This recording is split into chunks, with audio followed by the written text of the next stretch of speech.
Welcome back to the Full Life Podcast. I'm Zach Imboden, a certified Clifton Strength Finder coach, spiritual director, marriage and leadership coach, and happy 2026. You made it. It's a new year with new opportunities. And man, as we step into a new year, many of us feel this same pressure to move fast, set goals, and get ahead for this new year. Man, January just has this incredible gift it gives us. We just got through December of all the chaos and the joys and the holidays. But January gives you this gift. It's called urgency. Congratulations. But many of us feel this pressure to make life-changing goals in this month.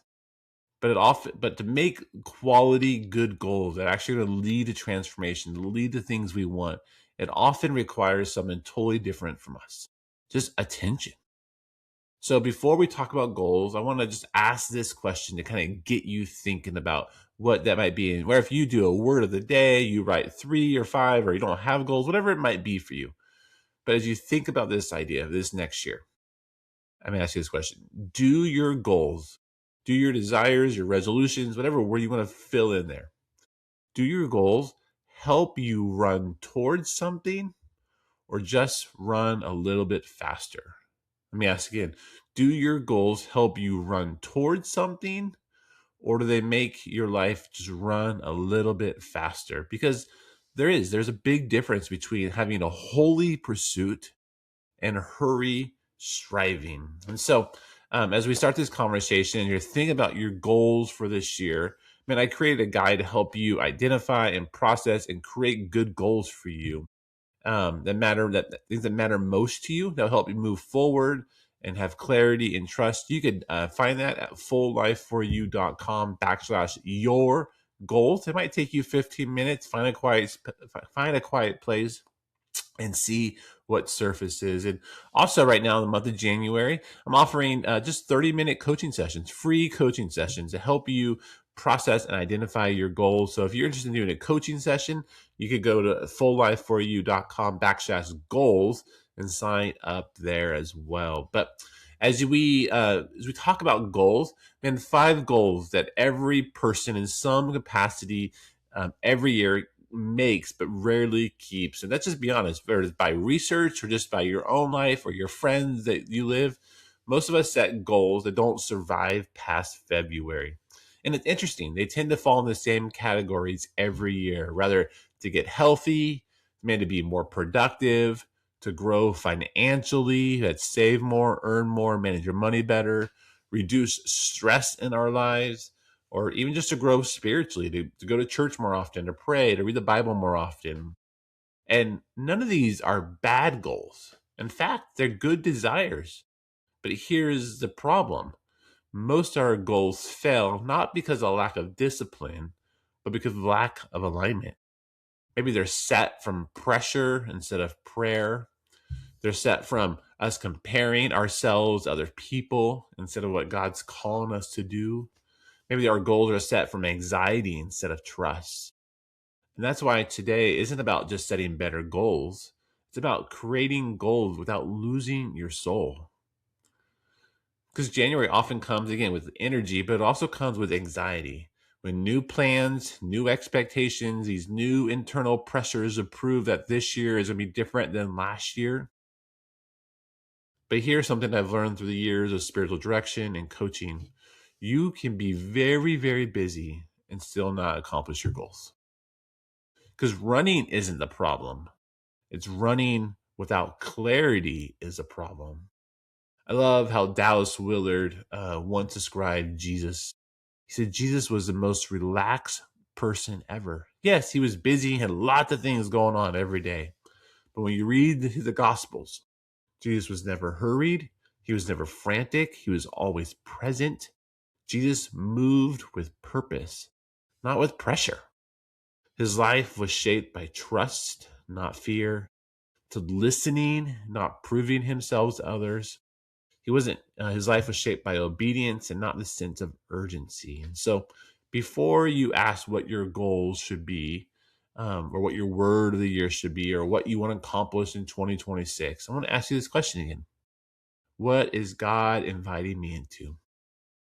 Maybe what might be God might be inviting you to release as well. And so as you think about the year ahead, here's three questions I would love for you to think about, and don't rush them, and let them work on you to help you create life-changing goals for 2026. So the first question is this: are your goals shaped by trust or fear? I'll say it again. Are your goals shaped by trust or fear? This may be one of the most important questions we can ask when we talk about goals, because some goals are born from trust. We trust that God's already at work. We trust that obedience matters more than outcomes. We trust that the fruit from abiding with God is not just hustling and working harder, while other goals are really shaped by fear: fear of falling behind, fear of disappointing others, fear that your worth is tied to your productivity or your success. Fear driven goals often sound like, I should be farther along by now. If I don't do more, I might miss my chance. I need to prove myself this year. While trust driven goals sound a little bit quieter, but maybe a little deeper. I want to be faithful. I want to grow in loving blank. I want my life to be aligned, not just impressive. Because here's a key insight that I think it's easy to miss when we talk about writing goals or think about this next year, whatever that might be for us, our desires for a new year. Goals should be more about doing more for God. They should be more about helping you become more available for God. I'll say it again. Goals shouldn't be about helping you do more for God. They should be more about helping you become more available for God. I remember when I first started writing goals in my life and life planning, and I love all those things. But I remember my first goals in my own life and the job that I was at, and I would share it with friends or my supervisor or people in my life that I want to help me hold accountable. It ended up being like these 10 to 15 page documents. And it was goals and prayer things I was praying for and things I was going to do. Um, and it was easy. It was easy to want to impress them or wow them, to go, wow, Zach has his life together. Zach is working hard, and he has a lot he's going to accomplish. And part of it, I think, back then was to do that, to almost just show off or to validate sometimes what I was doing. It's easy even now as I sit and write goals and I share it with my wife or a few friends or people in my life. But I do things now from a place of trust that God got me, and not from a place I need to prove myself or to not to fall behind or miss out on an opportunity. And it's easy. It's easy for us even today as leaders or pastors or high capacity people for fear-based goals to show up in our lives.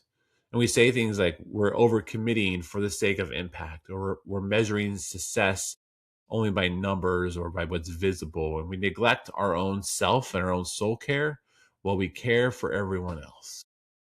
But trust-based leadership goals, they sound like this: I'm going to lead from a place of rest, not exhaustion.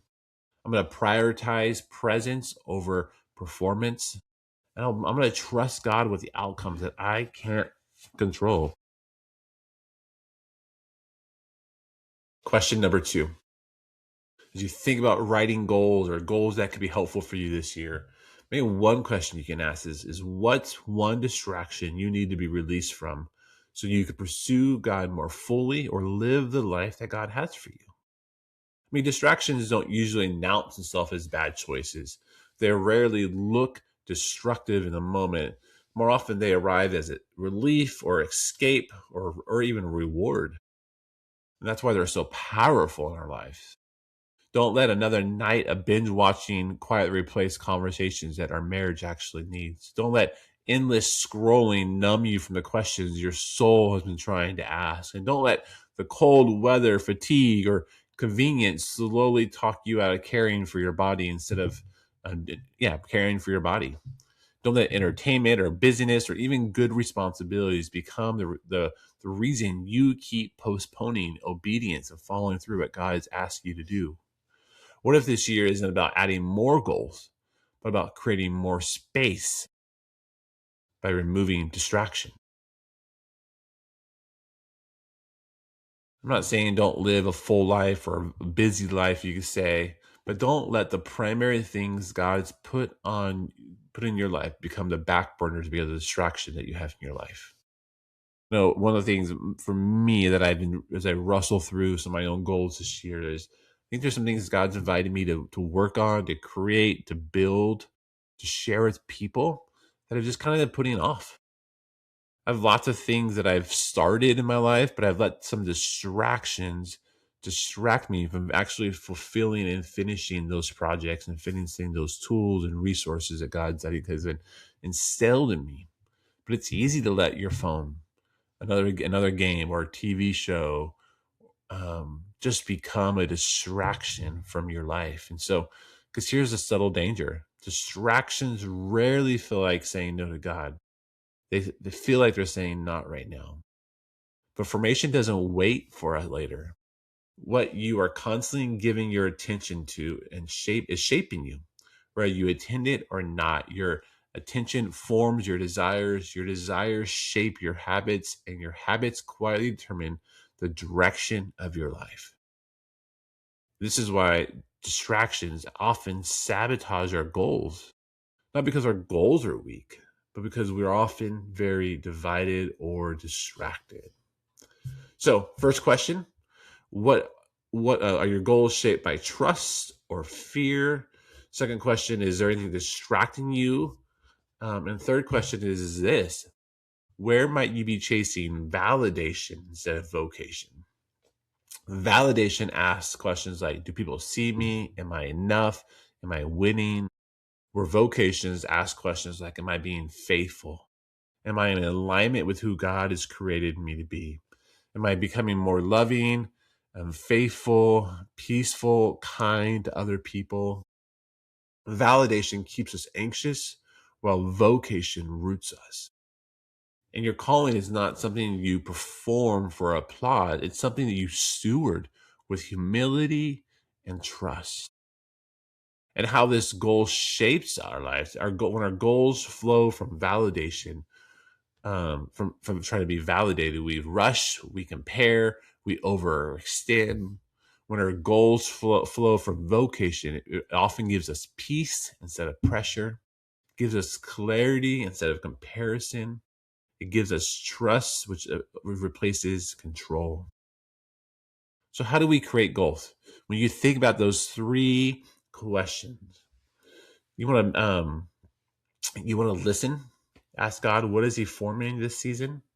Maybe think about naming inner goals and outer goals, goals that are help you, that you care about what's happening on the inside just as much as what you do on the outside. Think about choosing practices, not just outcomes. So things like rest and prayer and scripture and community and relationships. These things shape our soul over time. And to hold gold with open hands. Trust God with both the process and the pace. Goals should be a rigor checklist. They should be relational commitments. My next podcast, I'll come out in the next few days. I'll share about how I actually go through and write my goals every year. And that might be a helpful process for you to think through, how do I create goals that I do? And so for me, most of my goals every year, I hit in some capacity. I usually 85, 90% at least on my goals. So I'll share about that journey and how I do that. That might be helpful for you as well. Because goals really should reflect what you deeply care about, not just what you want to accomplish. And healthy goals should touch every area of your life, not just one or two. So again, as we close, I just want to extend an invitation. Throughout the month of January, I'm offering free 30-minute coaching sessions to help design you how to clarify your goals for this year, discern if they're rooted in trust or fear. Maybe help you identify some distractions you need to let go of, and see how your goals might be aligned with God's calling in your life. These sessions are reflective, practical, and grounded in God's word, especially for pastors or leaders or anyone just longing for a more integrated life. There's no pressure, just space to listen, reflect, and move forward with clarity. Again, you could sign up for a free coaching session at fulllifeforyou.com/goals. And as we step into this new year, I pray that you may run with purpose, not panic. That you may feel pursue vocation or validation, and discover what God already has for you and inviting you to a full life. And so, just a reminder also, I put together a free reflection guide you can pick up at fulllifeforyou.com/your goals. Again, it's just a simple, practical guide. My hope is it helps you set goals that will actually lead to transformation in your life. And man, friends, if you are feeling stuck, coaching or spiritual direction may be a great next step for you. And I love the walking alongside of you. If this conversation was helpful for you, man, here's 3 ways you can help us continue to expand our what God's doing here. You can share the episode with a friend who might need some encouragement. You can subscribe so you never miss an episode, or you can visit fulllifeforyou.com to explore coaching, spiritual direction, other resources to help you thrive. And thanks so much for joining us today. And remember, you weren't made just to survive. You were created to experience full life. God bless you guys. Have a great day.